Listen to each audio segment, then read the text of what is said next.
नमस्कार जोहार सभी साथियों का स्वागत है एक बार फिर से आपके अपने YouTube चैनल रामगढ़ एडुकेयर में। रीजनिंग का ये क्लास है दोस्तों। झारखंड बीएड एंट्रेंस 2024 के लिए रिकॉर्डेड वीडियो है। ये टॉपिक है तार्किक समस्याएं। इस टॉपिक से दोस्तों आपके कथन दिए रहते हैं और पूर्वानुमान दिया रहता है, निष्कर्ष नहीं दिया रहता है, पूर्वानुमान दिया रहता है साथियों। तो इनके आधार पर हमें प्रश्नों को हल करना होता है। तो कथन को बहुत ही ध्यान से समझना है और जो पूर्वानुमान दिया रहता है उसको समझेंगे तो क्वेश्चन जो है काफ़ी आसानी से बन जाते हैं। शुरू करेंगे। पहले निर्देश को पढ़ ले। यहाँ पर निर्देश क्या कहा जा रहा है। निम्नलिखित प्रश्नों में एक कथन दिया गया है जिसके आगे दो पूर्वानुमान दिए गए हैं, पहला और दूसरा निकाले गए हैं। आपको विचार करना है कि कथन सत्य है चाहे वह सामान्यतः ज्ञात तथ्यों से भिन्न प्रतीत होता हो। अगर तथ्यों से भिन्न भी प्रतीत होता हो फिर भी अगर आपको लग रहा है कि सत्य है, आपको निर्णय करना है कि दिए गए पूर्वानुमानों में से कौन सा निश्चित रूप से कथन में अंतर्निहित है और अपने उत्तर को निर्दिष्ट करना है। तो इस तरह के आपके ऑप्शन रहेंगे। पहला अंतर्निहित है, दूसरा अंतर्निहित है, दोनों हैं, और डी वाला आपका ना तो पहला ना तो दूसरा। कथन को देखेंगे और क्वेश्चन आप लोग प्रैक्टिस ज़रूर कीजिएगा।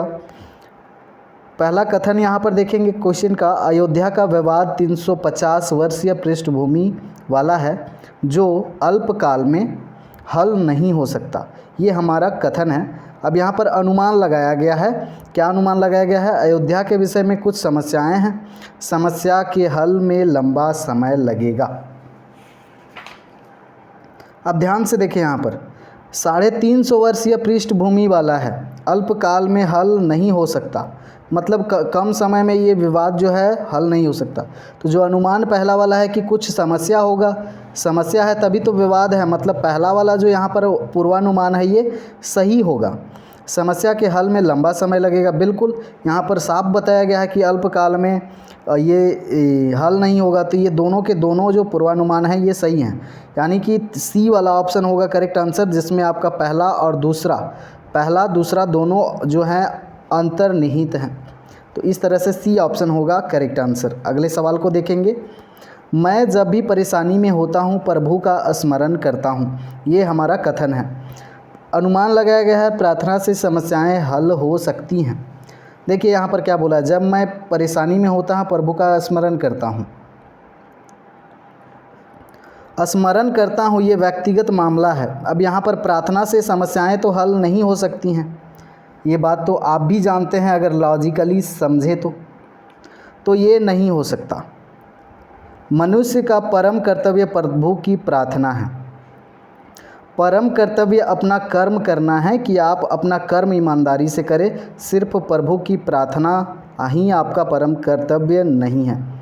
तो ये दोनों के दोनों जो हैं यहाँ पर पूर्वानुमान जो हैं गलत साबित हो जाएंगे। कथन के अनुसार प्रभु का स्मरण करता हूँ ये आपका व्यक्तिगत मामला है, आपको आत्मिक लाभ मिलता है, शांति मिलती है, जिसके कारण आप करते हैं। तो ये दोनों पूर्वानुमान जो है यहाँ पर इस दृष्टि से गलत हो जाएंगे। आगे देखेंगे अगले कथन को। किसी शिक्षित व्यक्ति के जीवन मूल्य अशिक्षित व्यक्ति से भिन्न होते हैं। बिल्कुल सही बात है कथन। अनुमान देखते हैं। शिक्षा का प्रभाव किसी व्यक्ति के जीवन मूल्यों पर पड़ता है। जीवन मूल्यों पर पड़ता है, बिल्कुल पड़ता है। तभी तो यहाँ पर देखिए कोई अशिक्षित है, शिक्षित है, दोनों का अलग अलग यहाँ पर जीवन मूल्य है, तो प्रभाव पड़ता है, ये अनुमान लगाया जा सकता है, ये सही है। एक अशिक्षित व्यक्ति के कोई मूल्य नहीं होते, ये तो गलत बात है। अशिक्षित व्यक्ति के भी मूल्य होते हैं, यानी कि पहला ऑप्शन जो है अंतर्निहित है, पहला अंतर्निहित है, यानी कि पहला यहाँ पर आपका करेक्ट आंसर हो जाएगा। अगले कथन को देखेंगे। भारत में निर्वाह व्यय में वृद्धि हुई है। अनुमान लगाया गया है पिछले कुछ समय में आवश्यक वस्तुओं के मूल्यों में वृद्धि हुई है। बिल्कुल वृद्धि हुई है, जो आवश्यक वस्तुएं हैं इनके मूल्य में वृद्धि हुई है, तभी तो यहाँ पर निर्वाह व्यय में वृद्धि हुई है, मतलब ये अनुमान सही है। बहुत सी आराम की वस्तुएं अब देश में अधिक मात्रा में उपलब्ध हैं, ये बात भी सही है, यानी कि दोनों के दोनों यहाँ पर हो जाएंगे सही। आगे बढ़ेंगे अगले सवाल पर। वर्तमान आर्थिक कठिनाई के समय में शिक्षा तथा छोटे परिवार का आदर्श ही राष्ट्र को उन्नति दिला सकता है। ये हमारा कथन है। अनुमान को देखते हैं। शिक्षा एवं छोटे परिवार के आदर्श प्रत्यक्ष रूप से राष्ट्र की उन्नति के साथ जुड़े हैं। बिल्कुल, छोटे परिवार हो बड़े परिवार हो सभी जुड़े हुए हैं उन्नति में। तो ये कथन भी कह रहा है, तो ये अनुमान बिल्कुल सही बात है। बड़े परिवारों के लिए शिक्षा का खर्चा उठाना कठिन है, ये तो गलत बात है, ये अनुमान लगा ही नहीं जा सकता है, मतलब पहला वाला अंतर्निहित है। आगे देखिए, यदि सरकार ही भ्रष्टाचार को समाप्त करने के लिए कार्यवाही करेगी तभी हमारा देश समृद्धि की ओर बढ़ेगा। यदि सरकार ही भ्रष्टाचार को समाप्त करने के लिए कार्रवाई करेगी तभी हमारा देश समृद्धि की ओर बढ़ेगा। अब यहाँ पर अनुमान जो लगाए गए हैं उनको ध्यान से देखें। सरकार ही भ्रष्ट लोगों के विरुद्ध कड़ी कार्रवाई करने के लिए एकमात्र प्राधिकारी है। बिल्कुल सही बात है, सरकार ही कर सकता है कड़ी कार्रवाई। तो ये अनुमान लगाया जा सकता है कि ये सही हो सकता है। भ्रष्टाचार देश को समृद्धि की ओर बढ़ने में बाधा डालता है। बिल्कुल सही बात है, भ्रष्टाचार बढ़ रहा है तो देश की जो समृद्धि है वो बढ़ेगी नहीं, बाधा ज़रूर बनेगी। यानी कि दोनों के दोनों अंतर्निहित हैं कथन में। सी ऑप्शन यहाँ पर राइट आंसर हो जाएगा। आगे देखेंगे उत्तर। अब देखिए, केवल तर्क पहला प्रबल है, दूसरा प्रबल है, ना तो पहला ना ही दूसरा। तर्क पहला दूसरा दोनों प्रबल हैं।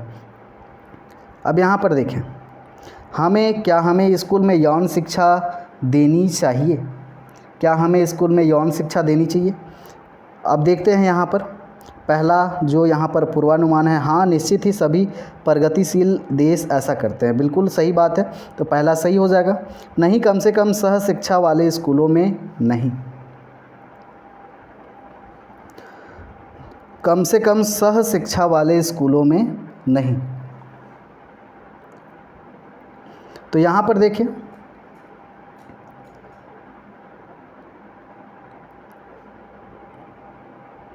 तो यहाँ पर दोनों ही कथन जो हैं निर्बल हो जाएंगे। सभी प्रगतिशील देश ऐसा करते हैं। यौन शिक्षा देनी चाहिए हमें स्कूलों में, ये तो सभी लड़के लड़कियों को देना चाहिए, सभी लड़कियों को लड़कों को देना चाहिए यौन शिक्षा। नहीं, कम से कम सह शिक्षा वाले स्कूलों में नहीं, ये तो हर जगह देना चाहिए। तो यहाँ पर दूसरा भी प्रबल नहीं है, पहला भी प्रबल नहीं है, निर्बल हैं दोनों। आगे देखेंगे, क्या उत्पादनों के विज्ञापनों पर रोक लगा देना चाहिए? नहीं, यदि यह तो विज्ञापनों का ज़माना है, जब तक आपके विज्ञापन आपके प्रतिस्पर्धियों के विज्ञापनों से बेहतर न हो उत्पादों की बिक्री नहीं होगा। बिल्कुल सही बात है ये। हाँ, विज्ञापनों पर खर्च किया गया धन काफ़ी भारी होता है और यह उत्पादन की लागत बढ़ाता है। तो दोनों के दोनों जो हैं यहाँ पर प्रबल हैं कथन के अनुरूप, तो दोनों के दोनों यहाँ पर करेक्ट आंसर हो जाएंगे। आगे देखेंगे अगले सवाल को, क्या विद्यालय में शिक्षा के लिए सभी को आर्थिक सहायता देनी चाहिए? तर्क यहाँ पर क्या दिया हुआ है? हाँ, इससे बड़ी संख्या में लोगों को सहायता मिलेगी क्योंकि जनसंख्या का बड़ा हिस्सा मध्यम और निचले वर्ग से आता है। बिल्कुल ये हो सकता है, आर्थिक सहायता देनी चाहिए, बिल्कुल इस अनुरूप ये तर्क बिल्कुल सही है। नहीं, इससे नगद के निर्बंध राजकोष पर बड़ा बोझ पड़ेगा, ये तो तर्क बिल्कुल गलत बात है, हमें देनी चाहिए। तो पहला वाला जो है यहाँ पर प्रबल है ऑप्शन पहला वाला। आगे देखेंगे, भारत में जीवन काल की दीर्घता को ध्यान में रखते हुए क्या सरकारी सेवा में सेवानिवृत्ति की आयु सीमा को बढ़ाया जाना चाहिए?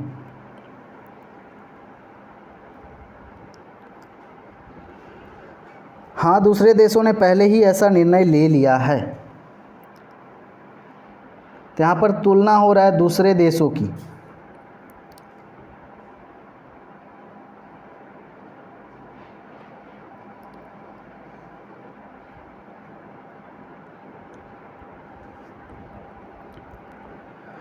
तो पहला ऑप्शन यहाँ पर नहीं हो जाएगा आपका। हाँ, यह लाखों कर्मचारियों की यथार्थ मांग है।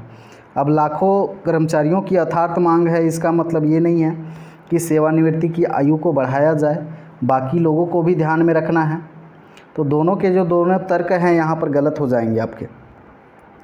आगे देखिए, क्या सभी सरकारी स्वामित्व वाले शिक्षा संस्थानों को निजी संस्थानों को सौंप दिया जाना चाहिए?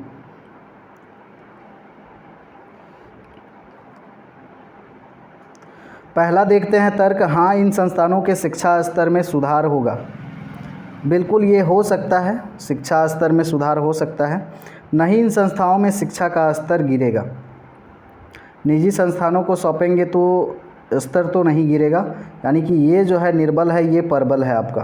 पहला ऑप्शन यहाँ पर आपका करेक्ट आंसर हो जाएगा।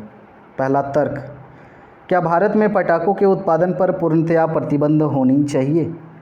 अब तर्क देखें, यहाँ पर तर्क किस तरह से दिया जा रहा है। नहीं, यह हज़ारों श्रमिकों को रोज़गार रहित कर देगा। बिल्कुल ये तर्क सही है। अगर पटाखों के उत्पादन पर पूर्ण रूप से रोक लगा दिया जाए तो जो श्रमिक काम कर रहे हैं वो रोज़गार रहित हो जाएंगे। ये तर्क सही लग रहा है। हाँ, पटाखा निर्माता बड़े पैमाने पर बाल श्रमिकों का इस्तेमाल करते हैं।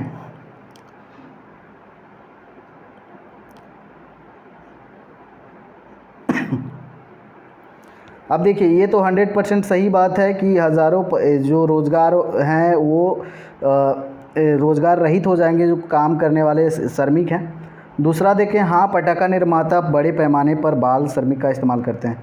ये पूर्ण रूप से सही नहीं है, पूर्ण रूप से सही नहीं है, और ये सटीक आंकड़ा नहीं है कि बहुत ज़्यादा बाल श्रमिकों का इस्तेमाल किया जाता है। तो यहाँ पर करेक्ट आंसर जो हो जाएगा आपका पहला, जो यहाँ पर है पहला तर्क जो है प्रबल है। इस तरह से ऑप्शन है, आप लोग प्रैक्टिस कर लीजिएगा। छोटा सा टॉपिक है ये, तो हो सकता है 1-2 क्वेश्चन पूछे गए हैं 22 वाले एग्ज़ाम में। आगे जो आपके बचेंगे, आपका एक बचा हुआ है दिशा और दूरी, और बचा है कोडिंग डिकोडिंग भी बचा हुआ है, कोडिंग डिकोडिंग। उसके बाद में आकृतियों से संबंधित जो सवाल पूछे जाते हैं, आकृतियों की समरूपता, समानता, या फिर आकृतियों को पूरा करना, वो 2-3 टॉपिक हैं। उसके बाद में मिक्स टेस्ट आएंगे, सभी टॉपिक्स से क्वेश्चन मिला करके। क्वेश्चन का लेवल थोड़ा हाई रहेगा। फ़िलहाल इस वीडियो में इतना ही। धन्यवाद।